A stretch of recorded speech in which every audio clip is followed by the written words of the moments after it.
अस्सलाम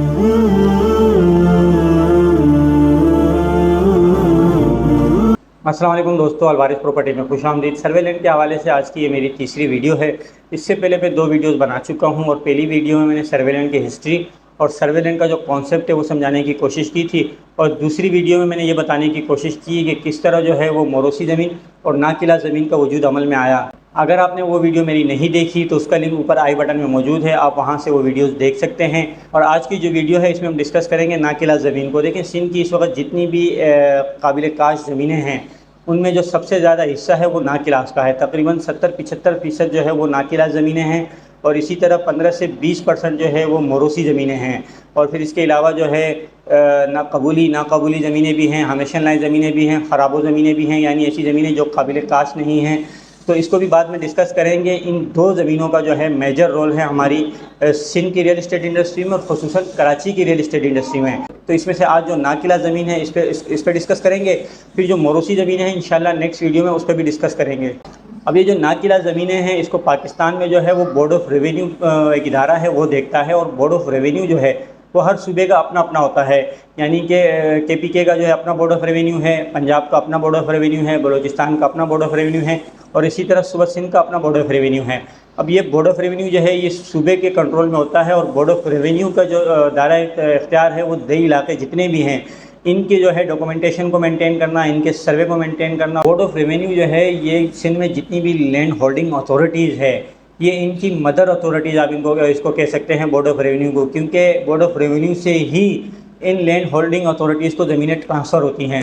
अब ज़्यादा से ज़्यादा रेवेन्यू जमा करने के लिए board of revenue in Nakila ज़मीनों को जो है वो मुख्तलिफ जो मकसद है उसके लिए इस्तेमाल करता है, जिसमें सबसे बड़ा जो है वो सेक्टर है ज़राअत का। यानी ज़राअत के सेक्टर को जो है वो ज़्यादा से ज़्यादा ये ज़मीनें अलॉट की जाती हैं।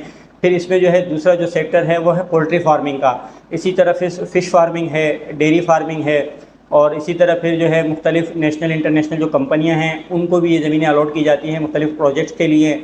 इनको ज़मीनें जो अलॉट की जाती हैं तो पहले जो होता था ये साल 2 साल 5 साल 10 साल के लिए भी अलॉट की जाती थी, और अभी भी अलॉट की जाती है। डिपेंड करता है कि कंपनी का या किसी शख्स का जो वहाँ पे जो है काम वो कितना बड़ा है उस पर डिपेंड करता है, उसके काम पे डिपेंड करता है। लेकिन अब जो ज़्यादातर ज़मीनें हैं वो बोर्ड ऑफ रेवेन्यू की तरफ से 30 साल के लिए अलॉट की जाती है, 30 साल के लिए इसकी लीज़ दी जाती है। बोर्ड ऑफ रेवेन्यू ने जो है इस तरह हज़ारों एकड़ ज़मीनें, तकरीबन लाखों एकड़ ज़मीनें जो है वो पूरे सिंध में जो है वो अलॉट की हैं, और ज़्यादातर जो है वो ज़राअत के लिए अलॉट की हैं।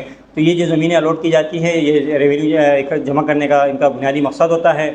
और जो 30 साल ज़मीनें जो है वो देखें, वो याद रखिएगा जिस मकसद के लिए अलॉट की जाती हैं आपने सिर्फ वही काम करना है इसके ऊपर। यानी अगर पोल्ट्री फार्मिंग के लिए तो आपने पोल्ट्री फार्मिंग ही करना है, क्योंकि इसका बाकायदा लीज डीड का एक एग्रीमेंट होता है, तो उसमें सारी चीज़ें मेंशन होती है। आप इसके ऊपर जो है ना कोई हाउसिंग प्रोजेक्ट नहीं बना सकते हैं, एक आध कमरा वगैरह चौकीदार का या किसी चीज़ का स्टोर वगैरह के लिए बना सकते हैं, लेकिन मज़ीद इस पर काम नहीं कर सकते। इसी तरह ज़राअत के लिए भी जो ज़मीन अलॉट होती है तो उस पर आपने सिर्फ ज़राअत ही करनी है, और मुख्तलिफ अगर फ़िश फार्मिंग के लिए तो फ़िश फार्मिंग करनी है। इसी तरह मुख्तलिफ कंपनियों को, जैसे सिंध में जमपीर का इलाका है तो यहाँ पे जो है विंड पावर के लिए जो ज़मीनें, ज़ाहिर सी बात है विंड पावर जो है ये एक बड़े रकबे पे जो है लगता है, तो इनको भी जो है यहाँ पे ज़मीनें अलॉट की गई हैं। तो ये भी 30 साल के लिए अलॉट की गई हैं। अब हम कराची की बात करते हैं तो कराची में जो है ये ज़मीनें कहाँ कहाँ अलॉट की गई हैं। देखें, ये ज़मीनें जो है दे के हिसाब से अलॉट की जाती है, और मुख्तलिफ दे में मुख्तलिफ पर्पज़ के लिए अलॉट की जाती है। जो दे जिसकी लोकेशन जिस मकसद के लिए बेहतर होती है वो उस मकसद के अलॉट की जाती है।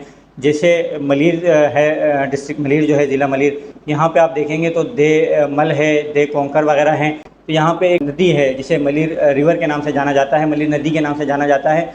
जो गड़ाब पे बारिशें होती हैं और पहाड़ों से फिर पानी बह के इस नदी के ज़रिए जो है वो समंदर में गिरता है, तो वहाँ से जहाँ से बारिशें, गड़ाब से बारिशें जो शुरू होती हैं और यहाँ से फिर समंदर में गिरता है, तो इस बीच में जो है, यानी इस नदी में जो है, इस नदी के दोनों तरफ जो है यहाँ पे बेशुमार हज़ारों हिसाब से जो है लोगों को ज़राअत के लिए ज़मीनें अलॉट की गई। तो ये ज़मीनें जो अलॉट की गई हैं 30 साल के लिए अलॉट की गई हैं। तो यहाँ पे आपने देखा होगा नदी के दोनों तरफ में जो है वो लोग जो है मुख्तलिफ काश्तकारी करते हैं। अब उस काश्तकारी का मकसद ये था कि यहाँ से जो है कराची की और ज़िले मलीर वगैरह की, यानी इलाके की जो है वो जो खुराक की ज़रूरत है, सब्ज़ी की ज़रूरत है, उसको पूरा किया जा सके। फिर इसी तरह यहाँ फार्मिंग के लिए भी ज़मीनें अलॉट की गई हैं, और फिर यहाँ पर जो है वो पोल्ट्री फार्मिंग के लिए भी ज़मीनें अलॉट की गई हैं। अगर आप देखें, जब आप बकाई से गड़ाब की तरफ जाते हैं तो देत तोर लगता है यहाँ पे, तो देत तोर में जो है मैं आपको इसका नक्शा भी दिखाता हूँ।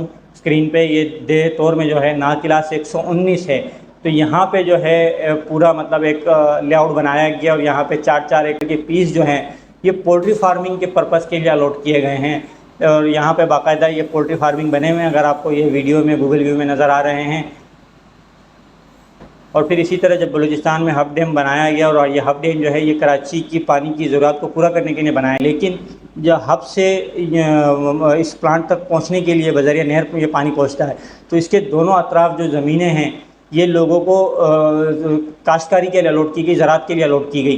तो ये बाकायदा ब्लॉक की सूरत में अलॉट की गई, यहाँ बाकायदा प्लानिंग की गई और यहाँ पे जो 16-16 एकड़ के ब्लॉक हैं तो ये 30 साल के लिए अलॉट की गई थी और यहाँ पे इन ब्लॉकों को बाकायदा सर्वे नंबर दिया गया और एक प्लानिंग के तहत, अगर आपको ये नक्शे में नज़र आ रहा है, ये एक पुराना नक्शा है, इसमें भी आप देख सकते हैं, और ये जो है एक कलर मैप है, इसमें भी आप देख सकते हैं। ये जो ग्रीन एरिया है ये तमाम के तमाम जो हैं 30 साल ज़मीनें हैं और इनको बाकायदा सर्वे नंबर दिया गया है। अब सर्वे नंबर इसीलिए दिया जाता है कि ज़मीन का जो टुकड़ा है उसकी जो लोकेशन है वो मालूम हो सके कि कौन सा पीस ऑफ लैंड जो है वो कहाँ पे किस मकसद के लिए दिया गया है। तो इसी तरह जो है ये तमाम की तमाम ज़मीनें जो है ये मौरूसी नहीं हैं, ये जो है 30 साल के लिए अलॉट की गई हैं। तो बाद लोग समझते हैं कि जो ग्रीन एरिया है ये मौरूसी ज़मीनें होती हैं और सर्वे नंबर इसी को मिलते हैं, लेकिन सर्वे नंबर नाकिला ज़मीन को भी मिलते हैं। और जिस तरह यहाँ पे 16-16 एकड़ ज़मीनें देवबंद मुराद में अलॉट की गई थी और इनको बाकायदा नंबर भी अलॉट किए गए हैं। अब यहाँ 30 साल पहले जो है ज़ाहिर सी बात है आबादी नहीं थी, अब वक्त गुजरने के साथ साथ जो है ये एरिया जो है यहाँ पे आबादी बढ़ने लगी, तो फिर इन 30 साल ज़मीनों को जो है वो लोगों ने मुख्तलिफ़ पर्पज़ के लिए इस्तेमाल करना शुरू कर दिया। जैसे कि मलीर में जो है अब यहाँ पे फार्म हाउसेस बनाए गए, क्योंकि फार्म हाउसेस जो हैं वो एग्रीकल्चर से ज़्यादा जो है प्रॉफिटेबल है और वहाँ से उनको ज़्यादा मुनाफा मिलता है, लेकिन वो कानूनन गलत है। इसी तरह गढ़ाब में भी जो है वो नाकिला ज़मीनों को और 30 साल ज़मीनों को जो है फार्म हाउस में लोगों को बेचा जाता है। तो ये तमाम के तमाम जो फार्म हाउसेस वगैरह हैं ये सब के सब गैर कानूनी हैं, इनकी ख़रीदो फ़रोख्त भी गैर कानूनी है, क्योंकि 30 साल ज़मीनें जो हैं इनकी ख़रीदो फ़रोख्त नहीं की जा सकती। लेकिन वक्त के साथ साथ जो है यहाँ पे इन 30 साल ज़मीनों पे लोगों ने जो है वो सेल एग्रीमेंट पे ख़रीद के इन पे गोड़ भी आबाद कर दिए हैं और अब इन पे बाकायदा गोड़ वगैरह भी बन चुके हैं। काफ़ी सारी 30 साल ज़मीनें जो हैं उन पे जो है फार्म हाउसेज हैं और मुख्तलिफ़ दूसरे पर्पज़ के लिए भी इस्तेमाल किए जा रहे हैं। यानी यहाँ पे जो है वो कंपनियों को भी रेंट पे दिए गए हैं, बहुत सारी ज़मीनों पे वेयर हाउसेज बनाए गए हैं। तो ये जो है तमाम के तमाम गैर कानूनी हैं। तो आज से तकरीबन 2-3 साल पहले जो है वो कोर्ट ने जो है फिर एक ऑर्डर किया था, बाकायदा बोर्ड ऑफ रेवेन्यू का कहा था कि आपकी ज़मीनें जो हैं वो दूसरे मकसद के लिए इस्तेमाल की जा रही हैं, तो इनकी जो है लीज़ को ख़त्म कर दिया जाए। तो फिर बोर्ड ऑफ रेवेन्यू ने बाकायदा एक नोटिफिकेशन निकाला और इन ज़मीनों की जो है वो लीज़ को कैंसिल कर दिया गया और इन ज़मीनों को वापस लेने के लिए बोर्ड ऑफ रेवेन्यू ने फिर मुख्तलिफ़ कार्रवाइयाँ भी की। लेकिन फिर ख़ासकर मलीर में जब ये कार्रवाइयाँ की गई तो वहाँ से जो है फिर एक मुख्तलिफ़ सियासी, ख़ासकर जो पीपल्स पार्टी के लोग थे, सियासी जो रहनुमा थे, वो मुलाकात करते हैं वज़ीर आला से और फिर वज़ीर आला जो है बोर्ड ऑफ रेवेन्यू को हिदायत करते हैं कि आपने अब कोई कार्रवाई नहीं करनी, जिस तरह है उसी तरह इनको चलने दिया जाए। अब ये 99 साल जो है उसका कानूनी तरीक़ेकार क्या है, इंशाल्लाह नेक्स्ट वीडियो में जो मौरूसी ज़मीनें हैं इसके साथ हम इसको डिस्कस करेंगे। 30 साल ज़मीनों के बारे में जितनी मुमकिन कोशिश हो सकती थी मैंने मालूमात देने की कोशिश की है। इसके अलावा अगर आप सुरजानी टाउन के मुख्तलिफ़ सेक्टरों में चाइना कटिंग और गोठों के नाम से जो कब्ज़े किए गए हैं उसकी वीडियो देखने के लिए वीडियो देखिए। और इसके अलावा MDA ने तेसा टाउन में हज़ारों प्लॉट कैंसिल कर दिए गए हैं, उसकी वजह जानने के लिए आप ये वीडियो देखिए। और इसी तरह की मज़ीद वीडियोज़ के लिए मेरे चैनल को जो है लाइक कीजिए, सब्सक्राइब कीजिए। वीडियो देखने का शुक्रिया। अल्लाह हाफ़िज़।